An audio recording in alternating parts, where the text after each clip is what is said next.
What's up YouTube, it's yugioh Nerds 3 and I thought I'd come to you with a little video. It's about taking back moves in Yu-Gi-Oh! This is basically one that I just happened on Dueling Network, where I had this guy who thought that he could try to cheat on me. Like, you're able to tell when somebody's cheating, like if they do something, but here's the play, right? I had one face down card at the time, right? And then I had 2 cards in my hand.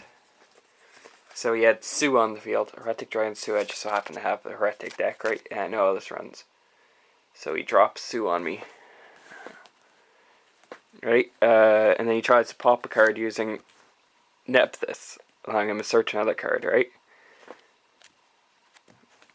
Here's what he did.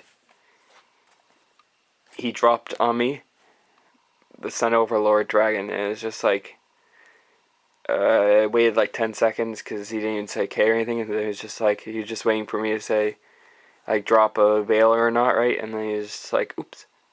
Or something like a hand trap saying, oops, no, in the battle phase.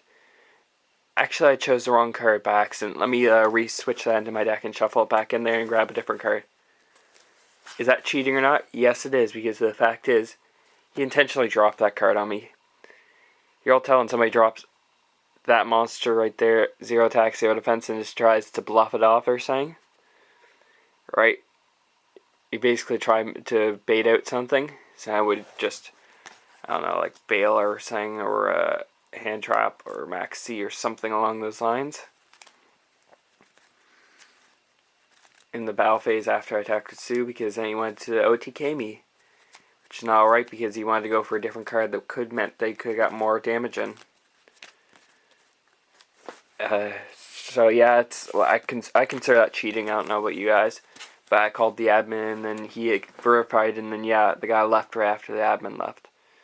I'm doing that work, but that's one thing you gotta watch out on, like on a Dueling Network or anything like that, if they're cheating like that. And he also tried to diss me, like saying that I've been playing in tournaments. Yeah, what place did you place in tournaments? Doesn't matter, dude. Probably placed like last place in every one of his tournaments, and he's saying that other tournaments allowed that. Depending on the situation, yeah, you'll do it, but that's cheating in my point. What's your guys' opinion on that? It's okay if like duality. I'm gonna choose that one. Okay. Duality is my Heretic decks. Yeah. Duality is played there. That's duality right there. Just shuffling up. Choose the middle of the 3 cards.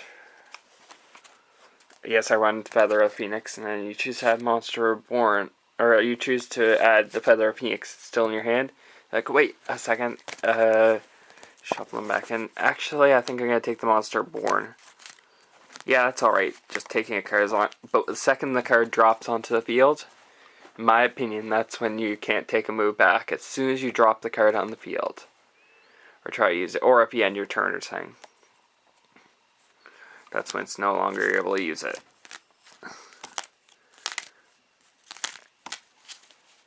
Or if you're adding different cards to different situations, like using Sue again, for example. And then I'm going to use, you have that on the board, and then use,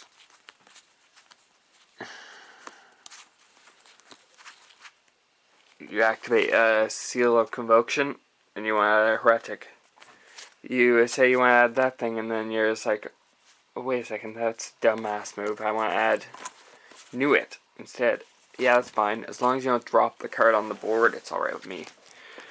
When do you think it's too much of a trouble to drop a card on the board? Like, when's it considered cheating? You're not able, in my opinion, you shouldn't be able to take moves unless it's stupid. Like, that's how me and my friends play. Like, my friend Destiny tried to heavy storm my Seal of Orichalcos card. And then he had nothing to follow up to try to destroy it for the second time, because it's once per turn you can destroy it. I don't want him to get away with that kind of stuff. Or another one is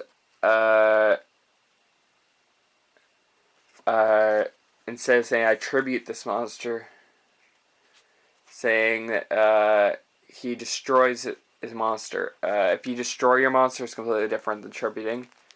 Or if you discard a monster, so that means using good old Sue again. As soon as I find it. Sue. So you have an Alexandrite Dragon on the field. You have Alexandrite Dragon, and you say, I'm going to destroy my Alexandrite Dragon to summon Sue. You can't do that because it's not destroying the card, it's tributing. If somebody makes a mistake like that, then yeah. It's just tough luck, it's just tough love. You have to learn that way in Yu-Gi-Oh! Yu-Gi-Oh! Is a learning game full of curves. I've been playing it since most of you guys probably watching this. Exception of the adults have probably been diapers basically since I've been playing it if you're just like a kid or something. I've been playing since the second set of Yu-Gi-Oh! Metal Raiders. First card I ever got from pack, Sangan.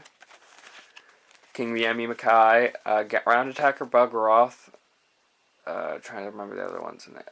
I don't remember all the other ones, but I remember those cards in there. A few other cards. But I've been playing ever since then.